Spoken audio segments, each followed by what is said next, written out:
Hello and a warm welcome to you all. Today we're diving into a world where the boundaries of science and faith blur, and the mysteries are deeper than you might imagine. In our modern world, we often turn to science to solve the great puzzles of our existence. With powerful microscopes, advanced chemical analysis, and sophisticated imaging technology, we can peer into the distant past and decode the secrets of the universe. Yet, there remain certain objects that steadfastly resist our attempts to explain them. These are artifacts that have been subjected to the most rigorous scientific scrutiny imaginable, studied by respected researchers from world-renowned institutions. Despite this, they continue to present us with a profound and unsettling mystery. They seem to exist outside the known laws of nature, challenging the very limits of our understanding and forcing a dialogue between the realms of empirical evidence and profound faith. These are not mere curiosities hidden away in dusty vaults. They are sacred relics, venerated for centuries by millions of people. For believers, they are tangible links to the divine physical manifestations of miracles that anchor their faith in history. For scientists, however, they represent an irresistible challenge, a set of data that simply does not compute. The more they are studied, the deeper the enigma becomes. Respected scientists, armed with the latest technology, have approached these relics not to prove or disprove faith, but simply to understand their physical properties. Yet their findings often raise more questions than answers, leaving us to wonder if there are phenomena in this world that our current scientific paradigms cannot yet grasp. In this video, we'll explore three of the most famous and scientifically perplexing of these relics. We'll journey to Turin, Italy to examine a linen cloth that bears the faint, haunting image of a crucified man. We'll travel to the small town of Lanciano, where consecrated bread and wine seemingly transformed into human flesh and blood over 1,200 years ago and remain so today. And finally, we'll go to Mexico City to gaze upon a simple cloak made of cactus fiber, which holds an image of impossible detail and durability. Each of these objects has a story to tell, a story not only of faith, but of a scientific quest that remains to this day unfinished. The investigations into these relics are not tales of superstition versus science. Instead, they represent a fascinating intersection where the two meet.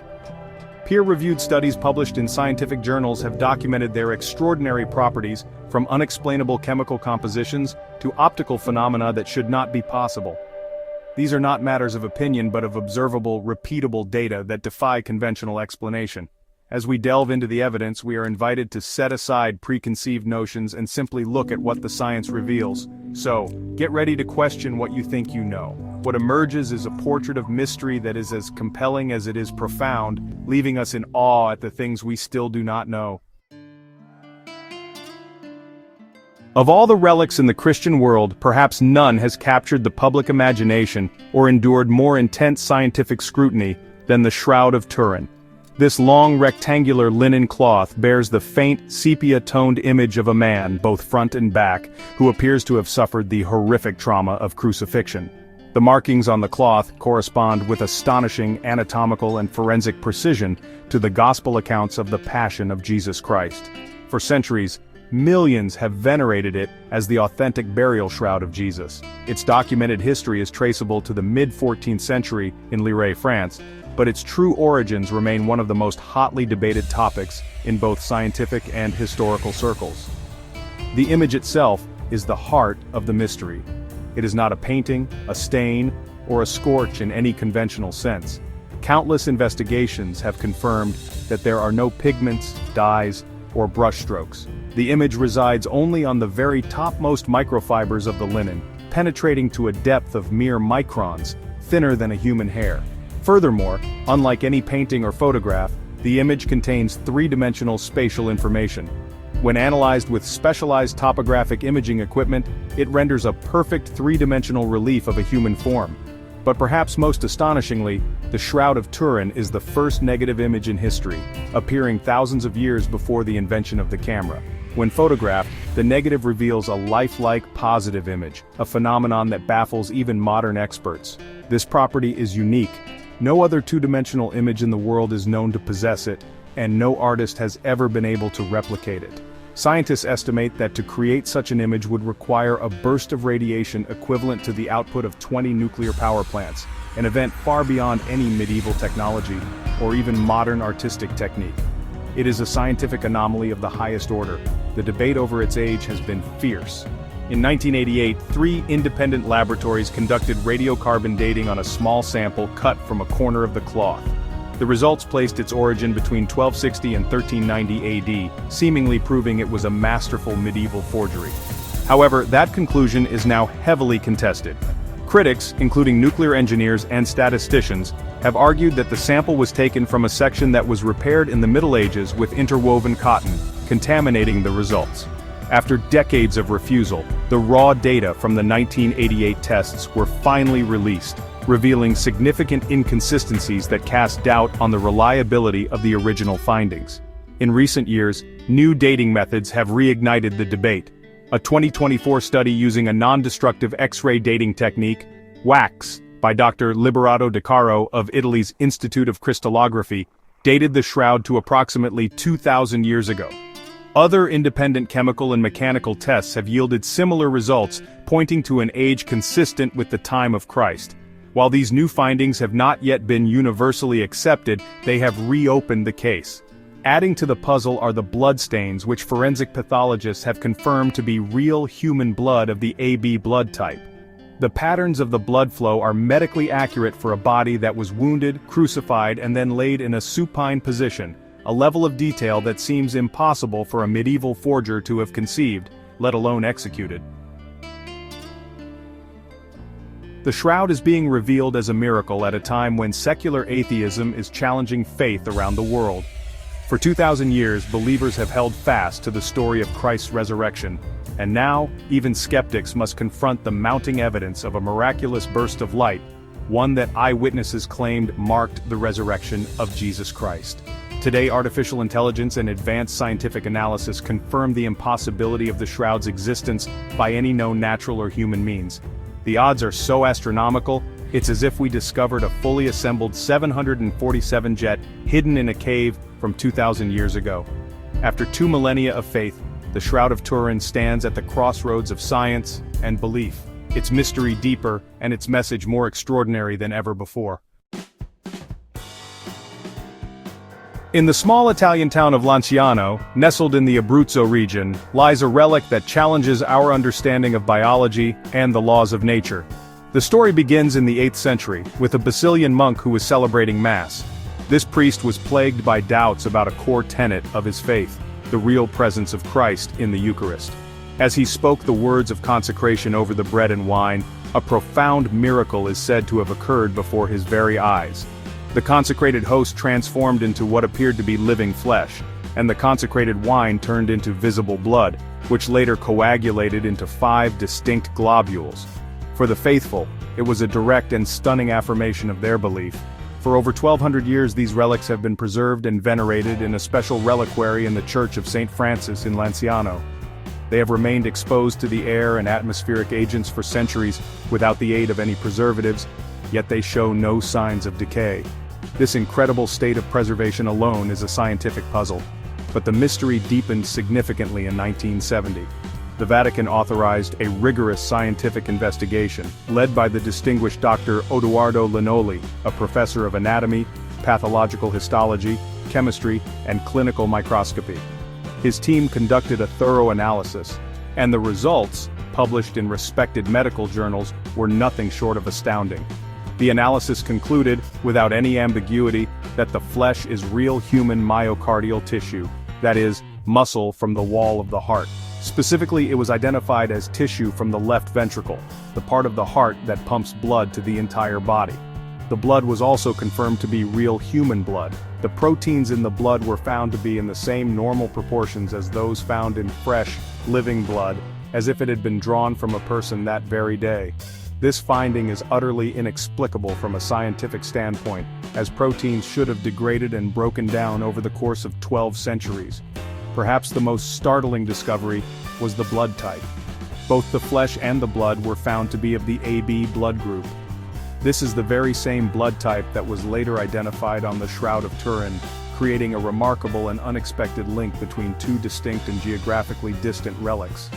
Furthermore, the 5 globules of clotted blood, though different in size, were found to have a combined weight exactly equal to the weight of each globule individually, a phenomenon that defies the laws of physics. Despite repeated analysis, science has been unable to offer any natural explanation for how human heart tissue and fresh blood could persist for over a millennium without decomposition. The timing of this miracle was especially significant. In the 8th century, many within the church and beyond were struggling with doubts about the doctrine of transubstantiation, the belief that bread and wine truly become the body and blood of Christ during Mass. The appearance of actual heart tissue and blood at Lanciano served as a powerful, tangible sign at a moment of widespread uncertainty. Over 1,200 years ago, the miracle fulfilled its purpose by reaffirming faith for countless believers, yet its impact has not faded with time. Today, the relics continue to inspire awe and devotion, drawing pilgrims and scientists alike. With rigorous scientific analysis supporting its authenticity, the Eucharistic Miracle of Lanciano stands as both a historical and ongoing mystery, one that bridges faith and science and continues to challenge and inspire the world. Far across the Atlantic, in a basilica in Mexico City that welcomes millions of pilgrims each year, hangs another object that honestly just defies scientific explanation, the Tilma of Our Lady of Guadalupe. The story dates back to December of 1531, when a poor indigenous man named Juan Diego reported seeing a vision of the Virgin Mary on Tepeyac Hill. As proof of his vision for the skeptical local bishop, Mary instructed him to gather roses growing miraculously on the barren, frozen hilltop. He collected them in his cloak, or tilma, a simple garment woven from the coarse fibers of the agave cactus. When he opened his tilma before the bishop, the roses tumbled out, revealing a stunningly beautiful image of the Virgin imprinted on the fabric. The tilma itself is the first part of the mystery. Made from agave plant fibers, this type of material is notoriously fragile, and has an expected lifespan of no more than 20 or 30 years before it disintegrates. Yet Juan Diego's tilma has survived for nearly 500 years, remaining perfectly intact without any signs of decay. For much of its history, it was displayed without any protective covering, exposed to the humidity, soot, and candle smoke of a busy chapel. It even survived a nitric acid spill and a bomb blast that destroyed a nearby marble altar, yet the tilma and its image were left completely unharmed. The fabric seems to possess a durability that, frankly, contradicts its very composition. The image imprinted on the tilma presents an even greater puzzle. In the 20th century, scientific studies were permitted to unlock its secrets. Infrared photography, conducted by biophysicist Dr. Philip Cerna Callahan, a consultant for NASA, revealed that the image has no undersketching or preliminary drawing, which would be essential for any artist creating such a complex work. Furthermore, he found that there are no brush strokes. The coloration is not a paint, dye, or stain that has soaked into the fibers. Instead, the vibrant colors seem to float just above the surface of the coarse fabric, penetrating it by no more than a few microns, in a way that modern technology cannot replicate. The most breathtaking discovery, however, lies within the Virgin's eyes. In 1979, Dr. Jose Aste Tonsman, a Peruvian ophthalmologist and software engineer, used advanced digital imaging to magnify the pupils of the image 2,500 times. He discovered a scene of astonishing detail reflected within them, a group of at least 13 distinct figures, including one that appears to be Juan Diego and another resembling the bishop. The reflections are so precise that they obey the Purkinje-Sanson effect, a complex optical principle where images are reflected in triplicate on the cornea and lens of a living human eye. To create such a microscopically detailed scene, perfectly aligned with the laws of human optics, on a coarse piece of cactus fiber in 1531 would have been utterly impossible. But the mysteries do not end there. Researchers have discovered that the arrangement of stars on the Virgin's mantle in the image matches the constellations as they appeared in the Mexican sky on the morning of December 12, 1531, the very day of the apparition. The impact of the tilma was immediate and profound. After its appearance, over 8 million indigenous people converted to Christianity in just a few years, a mass conversion unprecedented in history. This happened at a time when the Catholic Church was losing millions of followers in Protestant Northern Europe. The tilma's appearance and the conversions it inspired became a turning point, balancing the spiritual losses in Europe with an explosion of faith in the New World. The Tilma of Guadalupe is not just a relic that baffles science. It is a symbol of hope, unity, and transformation. Its purpose seems woven into the very fabric of history, inspiring faith and wonder for centuries, and continuing to draw millions to its mystery and message today. When we examine these three relics, the Shroud, the Miracle of Lanciano, and the Tilma, not as isolated artifacts but as a collective body of evidence, a more intricate and compelling picture of mystery begins to emerge. The scientific investigations into each one have produced findings that, on their own, are baffling. But when viewed together, they reveal startling connections and shared properties that deepen the enigma. These are not just random, unexplained phenomena. They seem to be part of a larger, coherent puzzle that science has yet to solve. The data point towards a reality that honestly operates beyond our current comprehension of the natural world. One of the most remarkable connections is the shared blood type. The scientific analysis of the Eucharistic Miracle of Lanciano in 1970 definitively identified the blood as type AB. Decades later, separate forensic investigations into the bloodstains on the Shroud of Turin independently came to the same conclusion. The blood on the cloth is also type AB. This is a relatively rare blood type, found in only a small percentage of the global population. The fact that two of the most sacred and scientifically perplexing relics in Christendom, separated by centuries and thousands of miles, both bear traces of the same rare human blood type, is a statistical improbability that is difficult to dismiss as mere coincidence.